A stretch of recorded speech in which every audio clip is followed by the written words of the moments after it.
Hello everyone, my name is Marcus and I'm a designer and animator, and today in this video I'm gonna share with you how to design this poster inside Adobe Illustrator. So yeah, let's go. So first thing we want to do is create a new document. I'm gonna use one at, if I can see my window here, I'm gonna use a 1700 by 2400 vertical orientation and press create. Perfect. So the first thing we want to do is select our blob brush tool here in the toolbar. Click twice because probably your default number is 10 points and we actually want to use 25 to make the stroke a little bit thicker. And then with this tool, this blob brush tool, we're gonna make a few organic shapes like this. And before you make another one, I will just explain you something. If you actually do one with the same color as the one before, the blob brush tool will connect these two shapes, make them one, which is not what we want. So the way to solve that is actually change to another color and then use the blob brush tool to design another blob thing or organic shape as you want to call it. But we need to do that for every other shape. So otherwise they will connect and then will be not the result we want to. So I'm gonna just do this really quick here. So I'm just gonna skip it very fast so you don't need to wait for me to finish mine.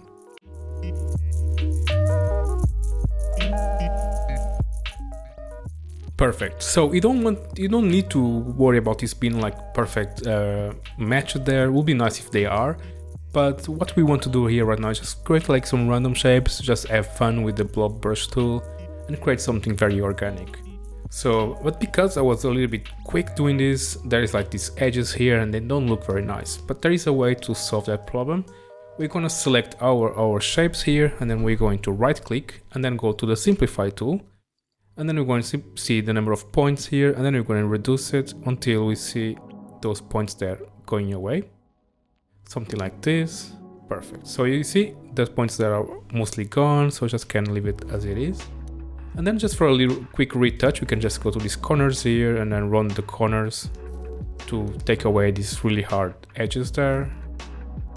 Just using your direct selection tool and then the Bezier control here to make it really nicely.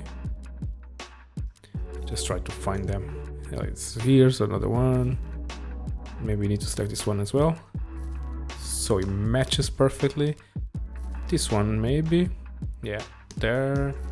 And this, I think, oh no, one last one here, and that's it. I think, let's just select them both. Yeah, perfect. So we have our like organic shape tools. So the next thing we want to do is actually go into each individual one and just click twice and select the interior shape. So then we're going to scale this interior shape a little bit and then move it to one side to create this really cool like organic shape, as you can see here. And let's do the same thing for the other shapes really quick.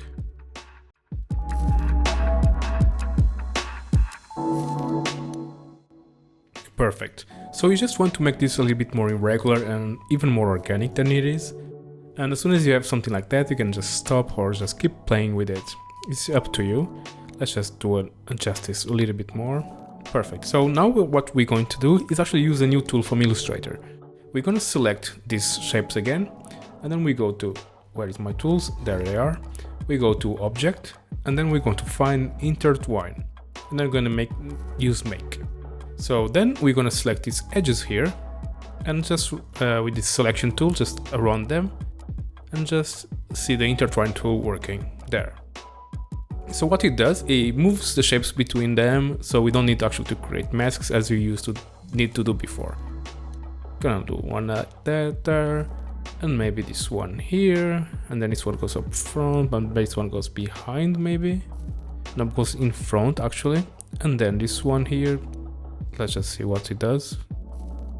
Just don't think it's working that there, but maybe then I need to. Let's just go into Intertwine, edit here, and just going to change that one, and maybe change the blue one here. So the blue goes up front and then goes behind the pink. We want to create this like interesting composition on the positions of these layers. Maybe actually the pink goes in front there. Let's just go back to the intertwine tool and edit, and maybe this one goes in front, and here the green goes behind, and here goes in front. And yeah, try to make some sense of the movement of the shapes. And this is pretty much it visually. Like we have like this really cool composition happening with like other shapes are like going inside each other and creating this really cool effect. Maybe here on the black one, this green one is actually not going inside of the black, so we want to change that. Let's go to Object, Intertwine, and Edit, and just make a little edit there. Perfect. Now everything looks cool and ready for some color. So I'm gonna use, actually just go into Window, get the color library here really quick. Let's go to Swatch Libraries, Art History. Maybe I'm gonna use a pop art color set. I'm gonna leave it on the side here. Then I'm gonna make it large thumbnail view so you can see the colors as well. And then I'm gonna select the first shape here. I'm gonna apply a gradient. Double click to apply the gradient. Oh, not on the stroke, but on the fill. I'm gonna remove the stroke there. And then I'm gonna use a freeform gradient. I'm gonna start adding some points here using this color library. Pop art. Just gonna select some random colors. I don't need to be very precise for this tutorial, and we just want to have fun with it. So I'm gonna do the same thing here. Apply the gradient. Maybe we're gonna try to copy it from there, but it didn't work. It's okay, we can manage it. And I'm gonna do the same thing for all the other shapes really quick.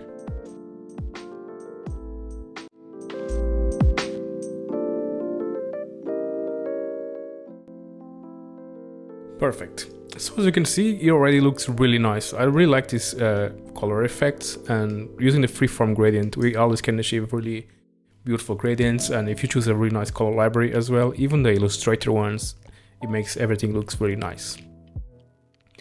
So this is pretty much it on the shape side of the tutorial. Now we're going just to add a few texts here, and I'm going to show you a really nice way to actually add text on like lines and strokes. So the first thing we want to do is just going to get our pencil tool here on the toolbar, and then just apply like a nice stroke to it. And let's just make a line, just like this. And then let's go to our text tool here and type on a path. And let's just write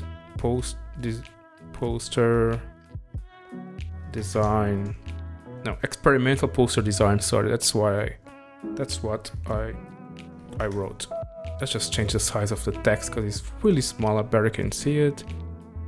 And experimental poster design. I'm gonna get the pencil tool here again. So as you can see, actually the line is too short for the quantity of letters we have.